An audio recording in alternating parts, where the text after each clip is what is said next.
morning, everyone. I'm Beatrice, and today we bring you a heart-wrenching story of resilience and lesson learned from the devastating 1999 Cherry Hills landslide.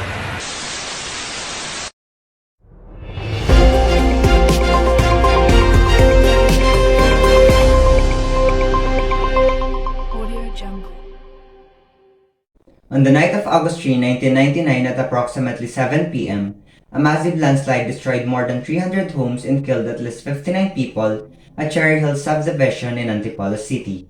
Several hours before the event, a lot of residents have evacuated their homes because of telltale signs of impending slide. The disaster occurred after days of rain. Cherry Hills was developed by Philippine-Japan Solidarity Corporation or PILJAS, but even early on, many buyers had complained that the developers failed to complete the project as planned. Inspection by the Mines and Geosciences Bureau following the tragedy found that the project was built on very unstable ground and did not have a sufficient drainage system. The Bureau also said that the area was vulnerable to ground slippage because of a dangerous slope to the west. Wiljas Corporation disputed the findings, saying that nobody could have prevented what happened in Cherry Hills, but it later gave each family 15,000 and another 10,000 to those who lost a member. This calamity was triggered by heavy rains from Typhoon Ising and compounded by neglect from developers and government officials who failed to assess the site's vulnerability to geohazards.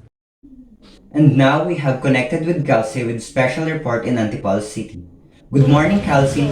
Good morning, Jelwin. I'm here right now in Antipolo City, province of Rizal, Luzon Island, the Philippines. Right after the Cherry Hills landslide, the Philippines Institute of Civil Engineers and Association of Structural Engineers of the Philippines mobilized members of its geotechnical committees in order to volunteer its services in the documentation of the Cherry Hills landslide.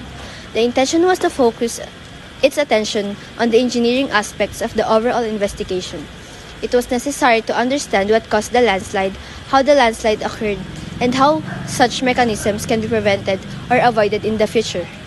And here I am with some of the victims of the Cherry Hills landslide.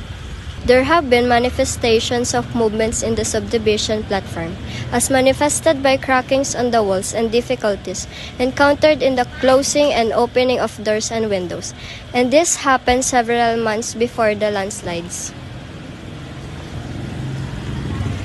We were living in a normal life in Cherry Hills, a community full of families like ours working towards a better future. We lost our home, but we found strength in each other.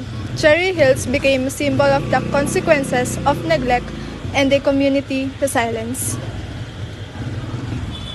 But that night, everything changed. The subdivision, developed by Philippine-Japan Solidarity Corporation, faced numerous complaints from lot buyers.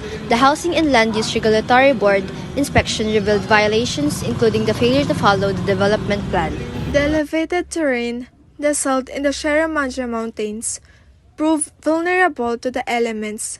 The disaster struck after days of relentless rain, breaking a 35-year record with over 500 millimeters of rainfall. The Senate report cast blame on the Housing and Land Use Regulatory Board, the Antipolo City government, and PhilJAS for the destruction and deaths. In December 1999, the Office of the Ombudsman recommended the dismissal of 5 housing and environment officials for gross neglect of duty in relation to the disaster and asked that 13 other housing, environment, and Antipolo City officials be suspended. Several residents filed criminal charges in the Antipolo Regional Trial Court against PhilJAS officials Hiroshi Ogawa, Tirso Santillan, and Eliezer Rodriguez, accusing them of failing to complete the development of the subdivision. However, the Antipolo City Prosecutor's Office dismissed the cases, citing lack of basis. This prompted the residents to bring the case to the Department of Justice. The tragedy left Cherry Hills shattered, but in the midst of the ruins, a story of the survival emerged. Today, as we share this story, let it be a reminder that from tragedy, we can draw lessons. Preparedness, accountability, and community strength are paramount in ensuring a safer future. Our hearts go out to all those affected by the Cherry Hills landslide. Let this story be a beacon of hope and a call to action. Together, we can build communities that stand strong against the forces of nature. Number 1. Use sandbags. If you experience heavy rainfall in your area, you could look to temporarily minimize a landslide by deploying sandbags or plastic sheeting and tarps. Even burlap can protect areas that are prone to flooding and breakage. Number 2.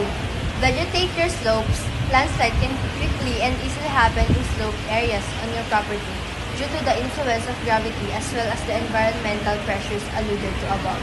One of the quickest and easiest way to prevent this is by planting vegetation. The presence of plants on your slopes will lead to excess water being absorbed, lessening the chance of rain infiltrating any cracks in the soil and causing a landslide. Number 3. Think about your retaining walls.